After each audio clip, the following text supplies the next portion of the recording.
Bismillahirrahmanirrahim. Assalamualaikum warahmatullahi wabarakatuh. Kembali di Kang Atim Channel. Kali ini membahas tentang masalah najis. Najis ada 3 tingkatan.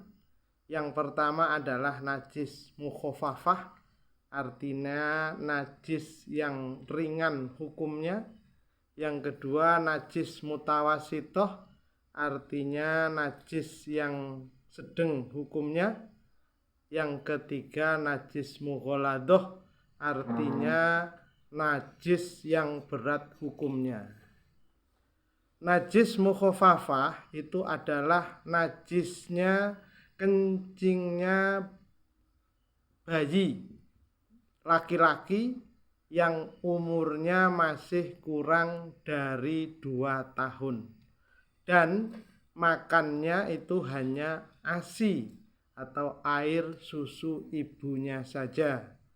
Dikala ada air kencing anak bayi laki-laki yang umurnya masih kurang dari 2 tahun dan makannya hanya ASI, maka tata cara membersihkannya itu cukup dilap saja, dihilangkan rasa, bau dan warnanya, lalu hanya diperciki dengan air saja.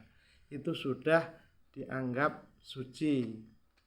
Yang kedua najis mutawasitoh, najis yang sedang hukumnya. Ini jumlahnya banyak sekali. Salah satu adalah air kencing, entah dari anak kecil yang sudah umur 2 tahun ke atas untuk anak laki-laki, atau air kencing bayi perempuan walaupun baru lahir, air kencing orang dewasa, air kencing hewan dan sebagainya. Semua itu adalah masuk kategori najis mutawasitoh.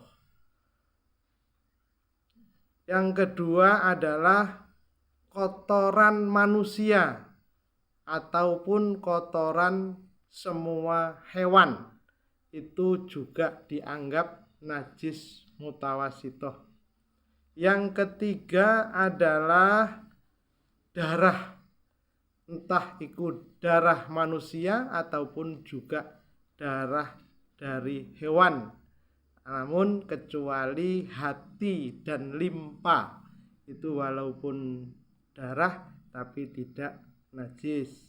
Yang keempat adalah nanah. Yang kelima adalah bangkai atau semua bangkai, itu hukumnya najis mutawasitoh terkecuali bangkai manusia, ikan dan belalang. Yang keenam adalah muntahan, entah muntahan dari anak bayi atau orang dewasa, dan masih banyak lagi. Tata cara membersihkan najis mutawasitoh ini adalah: pertama, dibuang dahulu ngainnya najis atau bentuknya najis. Kalau contoh upamanya di keramik kita atau di lantai kita ada kotoran ayam, itu kita tata caranya jangan langsung disiram pakai air, nanti malah menjadi najis semua yang terkena air itu. Tata caranya bagaimana yang benar? Kita ambil tisu, dibuang dulu najis itu. Setelah dibuang najisnya, ambil tisu yang kedua, digosok sampai hilang rasa, warna, dan baunya. Nah, setelah hilang, baru dikasih air. Nggak usah banyak-banyak airnya. Yang penting tempat itu sudah terkena air. Lalu dilap, maka tempat itu sudah dianggap suci. Jangan, masih banyak teman-teman kita yang cara membuangnya itu pakai pasir lalu disapu. Nah, itu maka pasirnya pun juga malah jadi ikut najis. Jadi harus diperhatikan betul, tolong dibagikan atau diulangkan, di-share ke anak-anak kita terutama, biar tahu, biar mengerti tata cara membuang najis mutawasito. Jadi harus dibuang dulu ya barangnya atau najisnya itu. Setelah itu digosok, pakai tisu bisa, pakai tepes kelapa itu juga bisa, sampai hilang bau, warna, dan rasa.